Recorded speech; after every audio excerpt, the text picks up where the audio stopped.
Welcome to Real Talk for Real Women. It's Black History Month, and it's your girl Fearless. And you got just man. And Sierra Blue. All right, Real Talkers. I have a dream. One thing we taught in our family is generational wealth. We want to teach our kids how to, manage their money, how to have their money work for them, how to be able to have things that I didn't have. So, what we're talking about today is the dreams that we have for the next generation, which is our family, our children, our grandchildren. So, let's discuss it, Real Talkers. I have a dream. One thing my husband and I have taught is about financial literacy, how to be financially stable, how to ensure that you can be able to have money to do the things that you enjoy, and how you can utilize money for things that you really want, like an education, for a home that you want to buy, for the savings that you want to have, investments that you would like to have, things that you would like to do in the future. Maybe you want to travel the world. It takes money to do that. So, one thing that we've instilled in our children is how to understand money. This is a dream that we have for our children so they will not have to struggle as much. And if they are struggling, they'll understand how to get themselves out of those situations so they can be able to learn from the experience and be able to move forward. So those are things in a dream that I have for my children that I can offer them to have a better life than what I had and to understand how money works. So let's talk about it. Just man, Sierra Blue, you have a dream? Like that. I like that. I like that financial literacy is very important for the kids, for the next generation. So I'm going to piggyback off that. And yes, the dream for my generation and the generations that's not even my family, the dream for me is it isn't just survival, it's freedom to choose to build a rest and to thrive without carrying the weight of proving their worth. Um, Mm. a future where Black children can grow up knowing their history without it being traumatizing. When we normally talk about Black history, most people may think it's depressing, and everything about Black history is not depressing. So, for my Mm, generation, I want them to have the freedom to pursue their dreams without limits placed on them by stereotypes. I want my generation of wealth that's built intentionally, not just talked about. We could talk about it, but we have to put it in action. We have to show them that it is possible. We have to be that blueprint for them to follow. And if we're not that blueprint, then who's going to be that for them? And then I want them to mm. also have access to the education, healthcare, and opportunity without barriers. We know all the barriers you can have with healthcare and the hoops you would have to jump through just to get some real Yes. good healthcare. So, I mean, that is very important. Then normalizing peace, rest, and joy, not just resilience. Mm, So I want them to have that. I feel like we may all live off of trauma that we were inherited inherited in, to be honest with you, passed down trauma from things that maybe my parents or your parents didn't break that chain, and I want to make sure that it stops with me and my generation doesn't have to live with that type of trauma. That's good. And then, hmm leadership that reflects Black voices at every level. When you look at everything from TV now to news to anything, mm, when you see the executive levels, how many of us do you see at that level? So I want them to, even though you may not see us, I want them to know it's possible. Anything is mm. possible if you put your mind to it. No matter if you don't see none, if you see none of us there, that should motivate you more to get there. You know what I'm saying? Like when Barack Mhm. won presidency, it was motivation for anybody to Yes. know that you can be president, So that was far fetched. And when we used to say Mm, that, they laughed at you. Honestly, they was mhm, like, yeah, okay, right. But mhm. now that is actually attainable. So I want that too. And, I want success to define our own terms, not by comparison. I don't want us to be compared to nothing. I want it to be on our terms, what we Mhm. made it. So, to end with these short things that I'm going to say, the dream isn't just the next generation makes it, it is that they don't have to struggle the way we did to succeed. You know, Absolutely. Whoop, whoop. Just and man. Get it. You have enough so things That. just to to say. just to tie it in though, Dr. Martin Luther King's focus on equality and justice. Our dream today is to expand on ownership, mental wellness, safety, and choice. The Mm. goal isn't to erase history, but to move beyond survival mode. And I feel like as a Mm. community, that's what we've been living in, survival mode. So in my closing, the dream for the future generation is simple, that they inherit opportunity, not obstacles. Oh, So I love it. I love it. I love that's it. my dream. Sierra Wow. Blue, I think I that's a love to wrap. know your dream. No, I think that's a wrap. Mic drop. Yeah, I don't know. I don't know. Podcast over.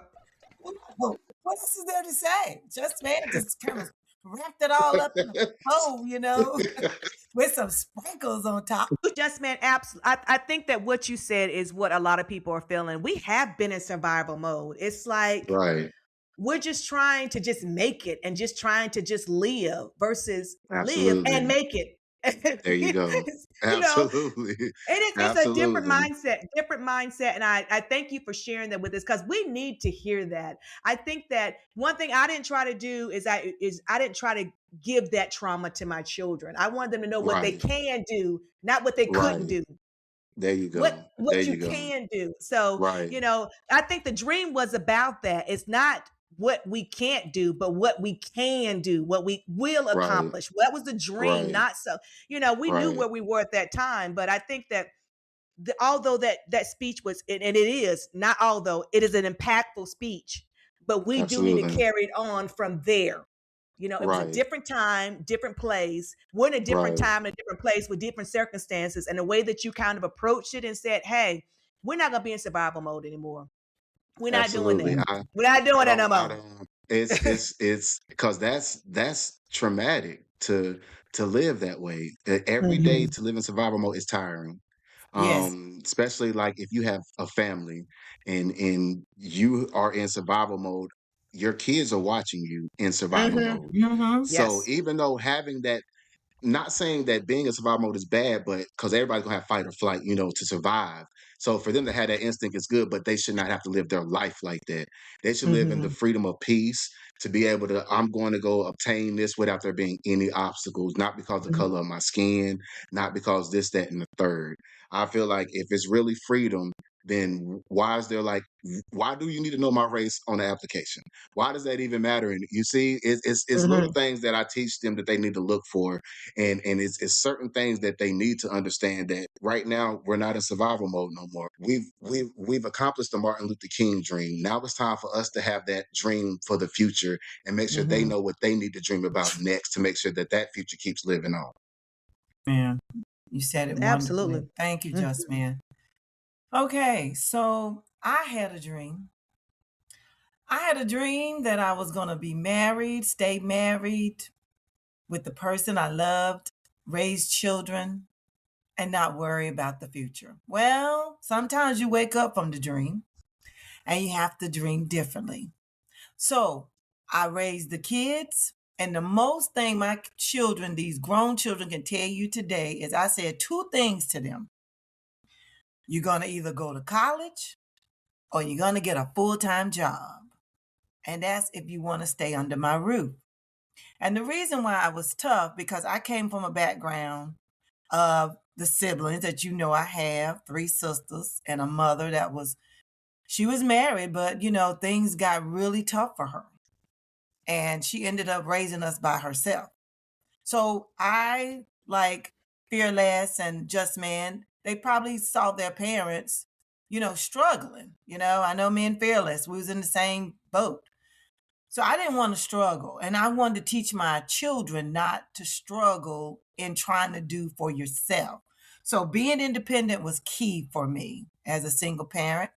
What I did was I made sure they knew how to, have money, make money, save money. If they had a piggy bank, a bank account, whatever, just make sure you have money to do for you.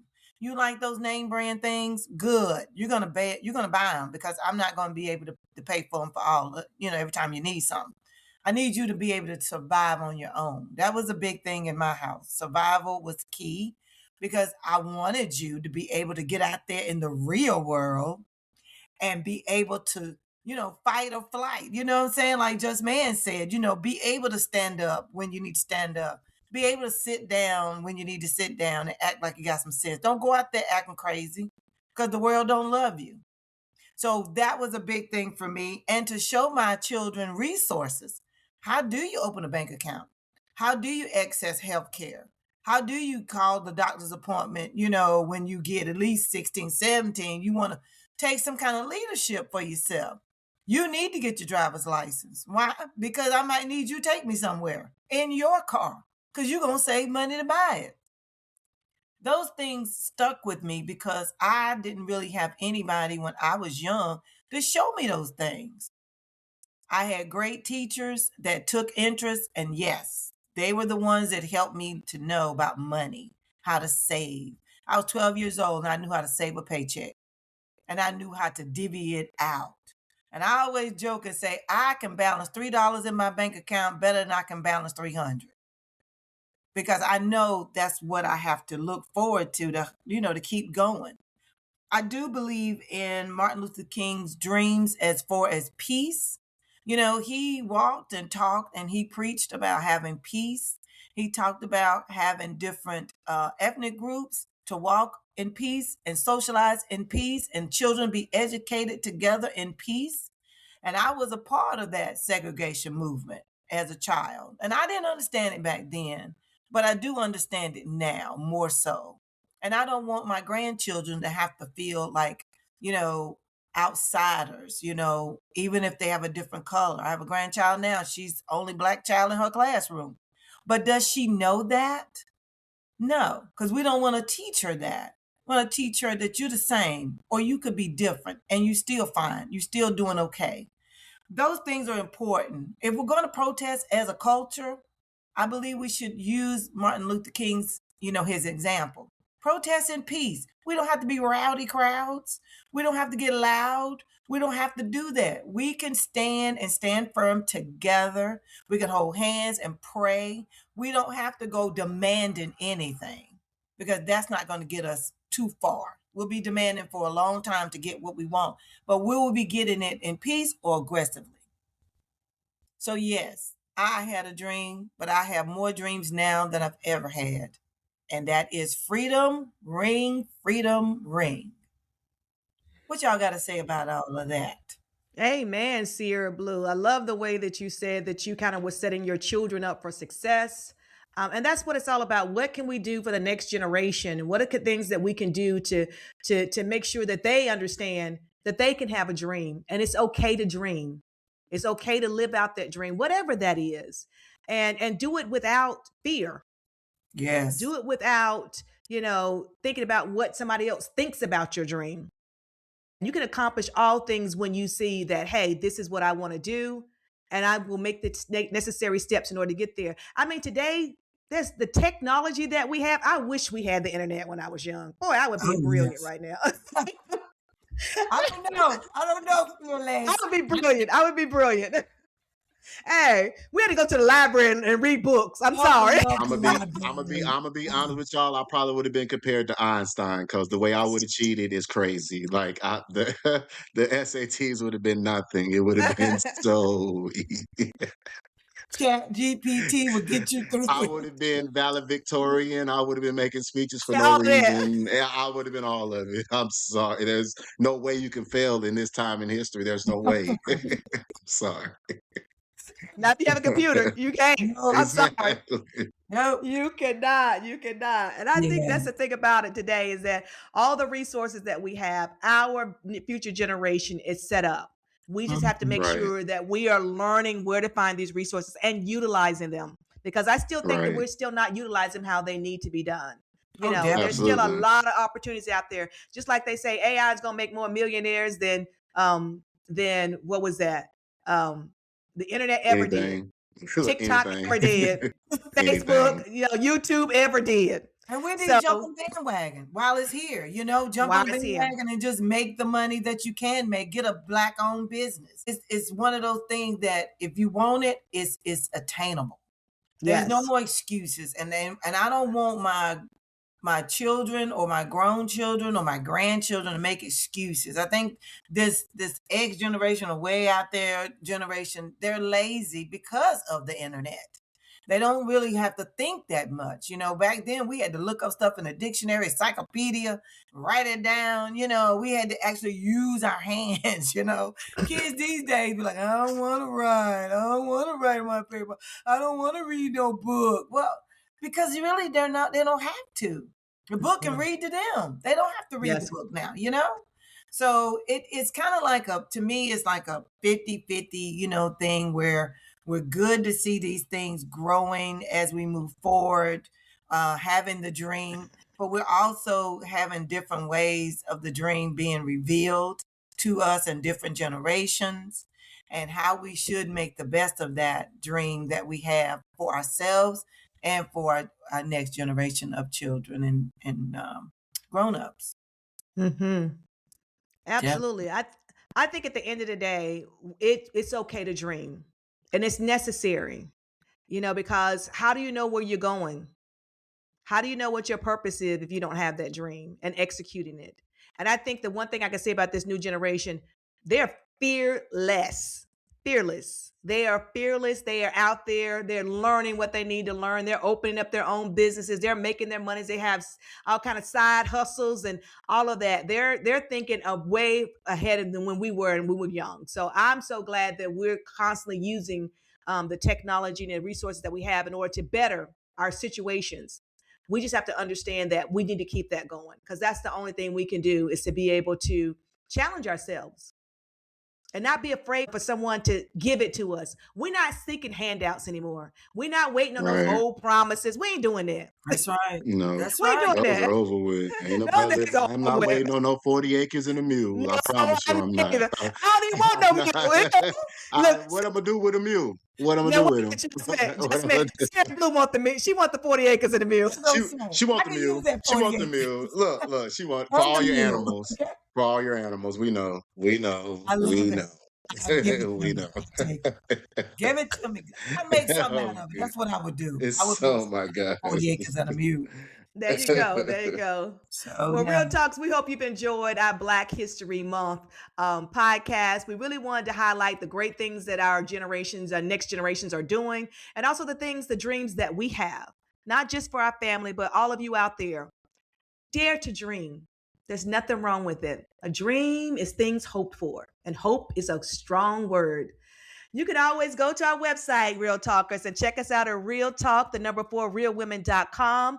Please make sure you go and you leave us a comment. We'd love to hear from you. definitely. You know where to come back to, Always. the laughter of the day, the laughter in the night. Just come back to us, okay? And this is Just Man. Just remember, you can always have a dream, but make that dream a reality. And this is Black History Month. We love you. Just Man signing out. Bye-bye. Bye.